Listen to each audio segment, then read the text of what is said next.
How much of a difference does price make? Let's do the numbers. If your product, whatever your product is, was priced at £49.99, let's say it's a £50 product, and another product, let's say the same thing, was priced at £37.99, let's say it's a £12 difference. Now £12 isn't a huge amount. I'm sure we can agree on that, right? But again, because it's not a massive product, and because that product's a low price product, we can assume actually you would look to sell a lot of that product, whatever that might well be. And so if you say you sell 1,000 of those products, now I'm not saying 1,000 products is easy to sell, by the way, in a month, right? It is difficult, of course, but it's very likely in 3-4 years time.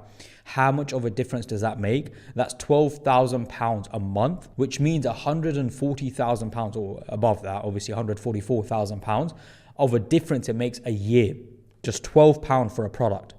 And so that difference isn't even a lot. Having said that, if you now compare yourself to a £39.99 product, and then you compare yourself to a £99 product. So if your product, let's say it's a t-shirt, right? And you're going for the mass market, $39.99, you now need to sell 1,000 and you will make £40,000, and out of that, let's say you make £30,000 profit. If it's priced at $99.99, you only need to sell just over 300 products to make the same amount. That's crazy.